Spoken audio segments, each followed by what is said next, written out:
সালামু আলাইকুম ভাই, কি অবস্থা আপনার? ওয়ালাইকুম সালাম, আলহামদুলিল্লাহ ভালো। ভাই ছুটিতে কবে আইছেন? আমি ছুটিতে এসেছি পরশুদিন। পরশুদিন। জি। বাইরের বাড়ি কোন জায়গায়? বাইর বাড়ি ফেনী। ফেনী।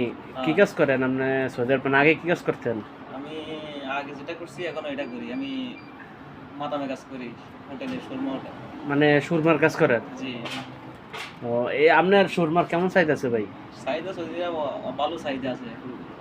মানে আপনার সুরমার কাজটা বাংলাদেশও শিখনের মানে কোনো জায়গায় মানে প্রশিক্ষণের কোনো ব্যবস্থা আছে নি? বাংলাদেশে প্রশিক্ষণ বলতে এটা তো প্রশিক্ষণ নিতে বেশি সময় লাগে না। তবে বাংলাদেশে এগুলার চাহিদাটা আছে মোটামুটি, কিন্তু এগুলা শহর অঞ্চলে? মেশিনগুলা অনেক দাম। তো এগুলা শহরমুখী আছে কিছু কিছু জায়গায় আমি দেখলাম। ও, ঢাকা যেতে মানে আপনি প্রথম অবস্থায় আপনি কয়দিন লাগছে সুরমার কাজটা শিখতে? আমার শিখতে আমি তো আসলে মানে একদিন অল্প কিছুদিনে শিখি নাই। আমি তো অনেকদিন ধরে এটা পিছনে ছিলাম, 1-1.5 বছর এটা পিছনে ছিলাম, বিধায় আমি কাজটা আমার জন্য মানে সহজ হয়েছে শিখতে।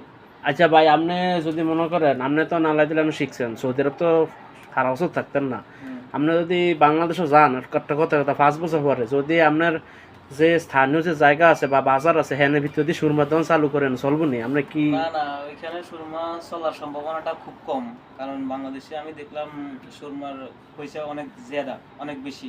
মানে ও, বাংলাদেশে যে মানে দাম বেশি? একটা সুরমার দাম বেশি। ছোট একটা সুরমা আমার 100 রিয়াল, 100 টাকা, 100 টাকার উপরে চা। এখন এই ছোট একটা সুরমা এটা খাওয়ার মতো এরকম এত দামি আমার মনে হয় না এলাকার ভিতরে চলবে। এটা দিতে হইলে শহরমুখী একটা জায়গায় ভালো একটা প্লেসে দিতে হইবে ও, দোকানটা।